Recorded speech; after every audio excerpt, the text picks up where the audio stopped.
perkenalkan, nama saya Rizdianti Koirunisa dari kelas MHU 3B, Manajemen Haji dan Umroh. Di sini saya mengambil judul Menjaga Kualitas Ibadah guna memenuhi tugas akhir semester retorika dan praktikum kitobah. Assalamualaikum warahmatullahi wabarakatuh. Hadirin yang berbahagia, pentingnya beribadah dalam agama Islam. Pentingnya beribadah dalam agama Islam ini sebagai cara mengukuhkan hubungan antara manusia dengan penciptanya. Di dalam beribadah, seseorang muslim diharapkan dapat menunjukkan ketaatan dan kepatuhan terhadap perintah Allah Subhanahu wa Ta'ala, serta memperkuat kesadaran terhadap keberadaan dan kebesaran Allah Subhanahu wa Ta'ala. Selain itu, ibadah juga merupakan sarana untuk membersihkan diri dari dosa dan kesalahan, sehingga seorang muslim dapat memperoleh keberkahan dan rahmat dari Allah Subhanahu wa Ta'ala. Ibadah juga dapat mengendalikan hawa nafsu seseorang yang nantinya akan semakin bertambah akhlak dan baik dalam dirinya. Meningkatkan kualitas ibadah bisa kita lakukan yang pertama dengan memperkuat niat yang nantinya kita jadikan landasan sebagai beribadah dan hanya karena Allah Subhanahu wa Ta'ala. Selain itu, kita juga bisa meningkatkan keimanan dan memperbanyak zikir, membaca Al-Quran, dan melakukan kegiatan ibadah lainnya. Sebagaimana yang kita ketahui hadirin yang berbahagia, bahwa bentuk ibadah sendiri ada bermacam-macam. Yang pertama, sholat, sedekah, dan lain sebagainya. Ibadah yang sering kita laksanakan bahkan wajib bagi umat muslim adalah sholat. Dan sebaik-baiknya sholat adalah sholat yang dapat kita jaga kualitasnya, dapat kita jaga kekhusyuannya, karena seperti yang dijelaskan dalam surat Al-An'am ayat 162 yang berbunyi, Qul inna sholati wa nusuki wa mahyaya wa mamati lillahi rabbil alamin. Dan katakanlah Muhammad, sesungguhnya sholatku, ibadahku, hidupku, dan matiku hanyalah untuk Allah dan Tuhan seluruh alam. Jika kita sudah menjadikan surah Al-An'am itu sebagai pedoman beribadah, kita akan selalu senantiasa mengingat Allah dalam segala hal. Manfaat yang dapat kita peroleh dari sholat yang khusyuk diantaranya menenangkan hati dan menyehatkan mental kita, dapat memberikan kedamaian dalam hidup, dapat meningkatkan kesehatan jantung dan sirkulasi dalam darah, dapat membantu memperbaiki pencernaan yang ada dalam tubuh kita,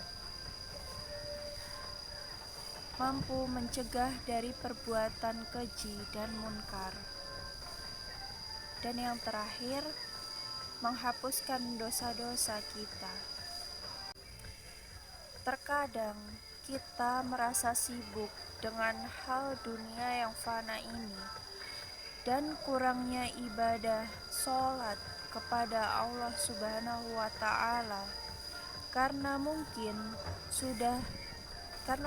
kita sudah merasa melaksanakan sholat sesuai dengan waktunya, tetapi kita terkadang masih belum bisa khusyuk dan pikiran masih kemana-mana.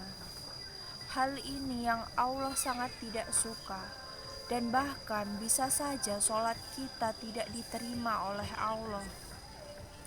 Tidak hanya tentang kekhusyuan dan tentang sholat saja, tetapi dalam gerakan sholat pun seharusnya kita sebagai umat muslim harus melakukannya dengan benar. Hadirin yang berbahagia, terkadang penyakit yang ada dalam diri seseorang pada saat sholat menjadi cerminan sebagaimana orang tersebut memiliki kualitas ibadah. Seperti yang terdapat dalam surah Al-Mu'minun ayat 1-2. Qad aflahal mu'minun alladzina hum fi sholatihim khashi'un. Artinya, sungguh beruntung orang-orang yang beriman, yaitu orang-orang yang khusyuk dalam sholatnya. Hadirin yang berbahagia, dari ayat tersebut sangat jelas bahwa dengan kita melakukan ibadah sholat dengan khusyuk, maka kita termasuk orang-orang yang beruntung dan mendapatkan banyak keutamaan, yang diantaranya adalah orang yang khusyuk dapat memperoleh kebahagiaan di dunia maupun di akhirat. Dengan kita menjalankan sholat yang khusyuk dapat menjadikan hati menjadi tenang, tidak gelisah saat menghadapi musibah atau cobaan hidup. Sholat yang khusyuk juga dapat menghapus dosa-dosa kecil selama orang yang sholat itu tidak melakukan dosa besar. Ketika kita sholat dengan khusyuk, maka dapat mencegah dari perbuatan keji dan munkar. Hadirin yang berbahagia, dalam melakukan ibadah sholat ada hal yang Allah tidak sukai. Tentunya perlu kita perhatikan supaya terhindar dari murkanya Allah Subhanahu wa Ta'ala. Tentunya di sini saya akan memberitahu beberapa gerakan yang dibenci oleh Allah Subhanahu wa Ta'ala ketika sholat, yaitu sholat yang mematuk seperti halnya burung atau ayam. Dalam sholat seharusnya kita tumakninah, yang dimana ketika sholat tidak boleh terburu-buru, harus khusyuk seperti ketika keadaan sujud lalu duduk dan sujud kembali itu dengan cepat. Itu sama halnya dengan burung atau ayam yang sedang mematuk. Lalu jangan sujud seperti anjing yang sedang malas-malasan. Yang dimaksud di sini adalah ketika sujud kita harus mengangkat kedua tangan dan menempelkan telapak tangan ke lantai. Jangan menempelkan kedua tangan sejajar dengan kaki, karena itu tak lain halnya sama seperti anjing yang sedang bermalas-malasan. Lalu ketika kita menoleh, jangan seperti musang. Ketika sholat kita menghadap kepada Allah Subhanahu wa Ta'ala. Dengan itu kita harus berusaha khusyuk. Jangan menoleh ke kanan ke kiri layaknya musang yang sedang mencari mangsa. Hendaknya kita mempunyai rasa yang mendalam, seolah-olah kita sedang berkomunikasi langsung kepada Allah. Lalu jangan duduk ikro seperti binatang buas. Jadi ketika duduk di antara dua sujud, ada yang namanya duduk iftirash. Kaki kiri dilipat ke samping lalu diduduki oleh kaki kanan yang tegak dengan menghadap ke kiblat. Duduk ikro yang benar juga bisa dengan menegakkan kedua kaki, kemudian duduk di atas tumit kaki dan jari-jari kaki menghadap ke kiblat.